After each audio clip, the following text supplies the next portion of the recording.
Fala galera do sexto ano, tudo bem? Sou o professor Roberto Falcione, professor de História. Mais uma aula, esta aula inclusive, Senhorio Feudal, embarque nessa aventura. Em nome da Secretaria da Educação do Estado do Paraná, sejam todos bem-vindos. Vamos lá! Essa aventura histórica sobre a Idade Média e agora sobre o tema senhorio. Afinal, o que é? Vou apresentar para vocês o primeiro objetivo desta aula, embarque nela.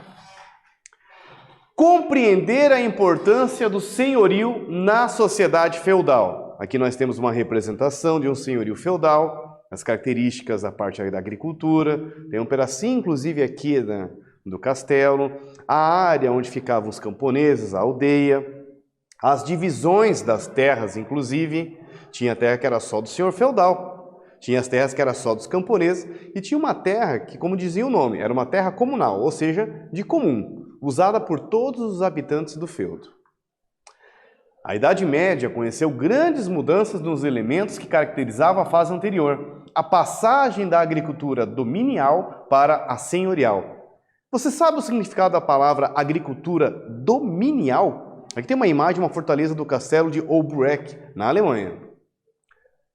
A agricultura dominial significa que ela funcionava a partir da divisão da área em duas partes, uma do senhor e outra dividida entre os camponeses. Já a senhorial, existem cobranças de tributos ou impostos, chamadas banalidades, sobre os camponeses, além da divisão da terra.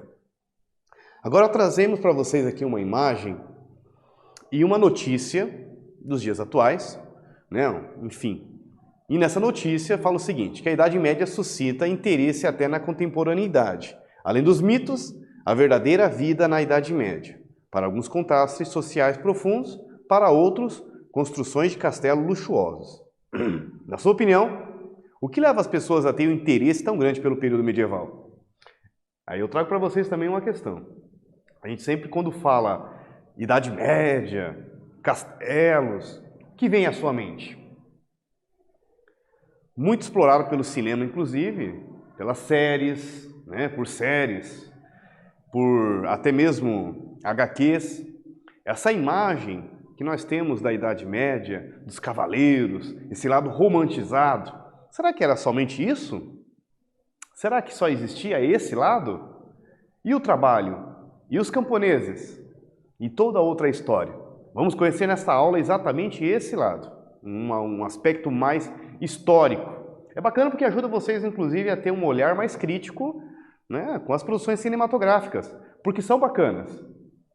Elas nos ajudam muito a entender um pouco, a despertar o interesse. Em alguns trechos, inclusive, pode ser utilizado para se estudar a história. Mas, claro, lembrem que atrás daquela lente tem uma interpretação, uma visão, né, de um diretor, de um roteirista. E o cinema é o que ele quer trazer, o filme que ele quer trazer, até às vezes de uma maneira até romantizada, né? E inclusive com a chamada licença poética. O que é a licença poética? É para instigar ali os olhares de quem está assistindo. Não está muito preocupado, às vezes, tanto com a chamada verdade histórica, e mais em instigar o telespectador. Cabe agora a vocês, né, estudando o sexto ano, analisar os filmes, cinemas, com os estudos históricos junto com o professor de vocês. Bora lá? A sociedade medieval se forma da desagregação do Império Romano. Desagregação, desagregar, desunir, né? Do Império Romano, do Ocidente e a fusão, união dos povos bárbaros com suas tradições de fidelidade. Qual a importância do senhorio para a estrutura da sociedade feudal? Aqui uma imagem representando a coroação do imperador Carlos Magno pelo Papa Leão III. Devemos saber diferenciar senhorio e feudo. O senhorio como uma terra que dava ao seu detentor o poder de explorá-lo e cobrar tributos. Já o feudo era uma seção de direitos, que podia ou não incluir um senhorio. Essa é a diferença. Senhorio é exatamente uma terra que dava o poder a quem tinha o dono sobre ela. Já feudo poderia ser a seção de direitos. Necessariamente não precisava ser um feudo. Poderia ser inclusive a autorização da cobrança de impostos, de tributos sobre uma vila, sobre um grupo. Agora é com vocês, copiem seu caderno e responda. A sociedade medieval se forma da desagregação do Império Romano do Ocidente e a fusão, união, dos povos bárbaros com suas tradições de fidelidade. Diferenciem senhorio de feudo. Acabamos de explicar. Daqui a pouquinho nós voltamos, galerinha.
Voltei. Bora lá corrigir essa junto com o professor Roberto. O senhorio como uma terra que dava a seu detentor o poder de explorá-lo e cobrar tributos. O feudo é uma seção de direitos que podia ou não incluir um senhorio. Por exemplo, o direito de poder cobrar impostos sobre um grupo. Já os historiadores especializados em Idade Média chamam essa unidade de produção, o chamado senhorio, que você vê nessa imagem, de senhorio. O senhorio era muitas vezes doado de forma de um benefício. Tornou-se hábito chamá-lo de feudo. Então, de forma meio que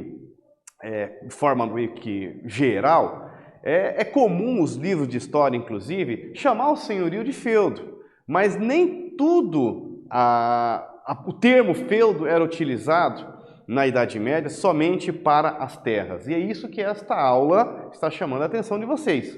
O feudo poderia ser o direito de um nobre cobrar impostos sobre uma população, sobre uma aldeia de camponeses. Já senhorio, quando vocês lerem a palavra senhorio, significa que são realmente as terras. Que volta e meia se encontra também o termo feudo. Ah, lá no feudo, né? Gleba também, né? Um conjunto de terras, né? Mais utilizado o termo gleba, mas a palavra senhorio seria o mais correto, inclusive utilizado na época, ok? Agora sim, representação de senhorio. No início desta aula vocês inclusive viram. E tem a divisão, essa tripartição das terras do senhorio em manso senhorial, terras comunais e manso servil. Meu Deus, professor, explica aí. Manso servil, as terras utilizadas somente pelos camponeses. Mas eles têm que pagar impostos e dividir também o que é produzido pelo senhor feudal. Manso senhorial. São as terras somente do senhor feudal. Só que ele não planta. Quem planta são os... Muito bem. Os camponeses. Tudo que se produz numa senhorial é do senhor feudal. Mas os camponeses têm que trabalhar 2 ou 3 dias da semana, enfim, depende da regra do feudo, nessas terras, como forma de pagamento por estar dentro do senhorio e ser protegido por essa relação de fidelidade e proteção, que se caracteriza da Idade Média. Já o castelo, tá pegando um pedacinho aqui da ponta da torre só, né? Mas vamos imaginar o famoso castelo, aquele castelo que nós sempre imaginamos da representação da Idade Média, né? Do cinema medieval. Ali está a família do senhor feudal, né? Realmente o principal chefe político, né? De leis, inclusive militar, dentro desse espaço. O senhorio produzia quase tudo que seus habitantes necessitavam: alimentos, roupas, ferramentas, tecidos. Vinham de fora apenas alguns produtos, como sal, ferro para a fabricação de armas e utensílios. Por isso se diz que a economia era quase autossubsistente ou autossuficiente. Ou seja, se produzia praticamente tudo que tinha. Por que, professor? Aliás, vamos também ponderar outra questão. Muito importante entender que essa visão do senhorio, das pessoas, né, mais ligado ao senhorio, preso às suas terras, estava relacionado aos séculos IX, estava mais relacionado, né, de uma maneira mais geral, entre os séculos IX ao XV, que é o apogeu aí do feudalismo. Por isso que nós chamamos esse período de feudalismo, inclusive. Por que ele era autossubsistente ou autossuficiente? Porque praticamente o perigo e o risco fora dessas terras era muito alta. Cada um se fechou dentro delas e, através de uma relação de suzerania e vassalagem, de fidelidade e proteção, um senhorio protegia o outro. E quem estava fora do sistema estava completamente desprotegido. Contra quem, professor? A lista é grande. Povos estrangeiros, muçulmanos, né? Principalmente vikings, que atacam diariamente essas terras e que guerreiros, povos invasores que vivem, né, do assalto, que vivem, né, do roubo. Copie em seu caderno e responda: por que o senhorio era considerado quase autossuficiente? Até fazer mais uma ponderação, quando eu falei muçulmano, lá realmente ocorreram várias invasões árabes, por exemplo, sarracenos e mouros na região europeia. Mais no século 7 e 8, né? Mas havia sim mais invasões de povos estrangeiros. E essa é a questão. Se você está fora do sistema, você não está protegido. Por que então autossuficiente? Daqui a pouquinho nós voltamos.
Voltei, galerinha. Bora lá corrigir essa junto conosco. Porque o senhorio produzia quase tudo que os seus habitantes necessitavam: alimentos, roupas, ferramentas, tecidos. Vinha de fora poucas coisas, como sal e ferro. Características principais do feudalismo. As principais características são relações baseadas na dependência e fidelidade, poder político descentralizado, dividido entre diversos senhores e não concentrado no rei. E mais um ponto importante: existia a figura do rei na Idade Média, ela não desapareceu. O que aconteceu foi que os senhores feudais, seus senhores, concentraram o poder do seu feudo, do seu senhorio, melhor dizendo, né, em suas mãos. Então o senhor feudal, o dono das terras do senhorio, ele era o principal poder político local. E o rei, que também às vezes era um senhor feudal, tinha os poderes dentro do senhorio dele. Cada um em seu quadrado, como diria a música. No entanto, não descaracteriza a figura do rei. Ele está lá, mas ele não tem poderes sobre o outro senhorio, que quem manda é o senhor feudal do outro senhorio. Predomínio do cristianismo, principal religião cristã na Europa, principal religião na Europa, o cristianismo, e produção econômica voltada para a subsistência. Quanto mais se produzir, quanto mais atender às necessidades do feudo, menos vulnerabilidade, menos perigo corre para precisar ir em outros locais abastecer o que está necessitando aí. A imagem ao lado agora mostra o famoso castelo medieval. Tá aí o famoso. É uma área privativa do senhor e de seus dependentes. Ali também se encontravam serviçais, os soldados da proteção pessoal, e é ele a graça da coisa, né? Lembrando, nem sempre foram de pedras. No início, logo no século V, a maioria dos castelos eram de madeira. Ah, professor, ficou algum de pé? Ah, difícil, né? Como é que vai ficar 1500 anos uma madeira de pé? Pode acontecer de alguma madeira de lei ser muito boa, sim, bem preservada, mas não foi o caso. Até porque aos poucos vai substituindo, né, esses castelos de madeira pelos famosos castelos de pedra. Aliás, uma curiosidade, os povos germanos, quando dominaram o Império Romano, usaram as estradas romanas para construir esses castelos, inclusive. Pois é, muitos desses castelos utilizados através das pedras utilizadas das famosas estradas de Roma. Então, ela é uma fortaleza, gente. É lá que o Senhor vive com a família, recebe convidados, estabelece alianças, é lá que ele governa com a sua família, seus servidores dependentes. O castelo é talvez o elemento que melhor expressa essa fragmentação do poder político existente no feudalismo. E sempre aquela característica, né? O castelo ali com as suas torres, né? A muralha fazia a proteção, e ele é também, numa situação de emergência, o local onde digamos que tem uma super invasão ali, né? Um povo viking invadindo. Para onde vão os camponeses? Vai ficar lá, vai deixar os caras lá fora? Cadê a relação de fidelidade e proteção? Né? Então, bota os camponeses para dentro para protegê-los também. Exatamente. Diante de uma invasão, de uma tentativa de ataque, o castelo é o local, o subterfúgio da proteção final. Copie seu caderno e responda, galerinha, quais eram as principais características do feudalismo? Daqui a pouquinho nós voltamos, corrigimos junto.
Voltei. Bora lá corrigir esta junto conosco. Relações baseadas na dependência e na fidelidade. Poder político descentralizado, dividido entre diversos senhores e não concentrado no rei. E novamente o professor Roberto, inclusive, frisou isso. Existia a figura do rei, mas ele também era um senhor de seu senhorio. Não tinha um poder concentrado em suas mãos. O poder estava concentrado nas mãos dos senhores feudais, dos donos dos senhorios. Predomínio do cristianismo, principal religião europeia. Produção econômica voltada para a subsistência, autossuficiente. Tudo o que precisar, o que for possível produzir dentro do senhorio é fundamental, até por a questão da segurança. Principalmente sal e ferro, é até óbvio, né? Eles não estão na região litorânea. E o ferro, o material, né? Nem em todo lugar se encontra, então realmente precisava de alguns elementos que não tinham dentro do feudo. Uma curiosidade, hein? Não desapareceu o comércio nem as estradas, não. Isso aí também é uma lenda que é da minha época aí. O que aconteceu foi a diminuição do comércio, mas inclusive muitos pontos comerciais famosos como Colônia, Flandres, Frankfurt, permaneceram existindo durante a Idade Média. Vimos nesta aula a importância do senhorio do feudo para o sistema feudal. A partir dessa estrutura verificamos as principais características do feudalismo e como vivia o homem medieval nessa estrutura autossuficiente chamada senhorio, Idade Média. Bora lá? Muito obrigado a todos vocês que estiveram junto comigo. Aquele foco nos estudos, galerinha. Aquele abração do Sr. Roberto. Força, fé no coração. Até a próxima. Valeu!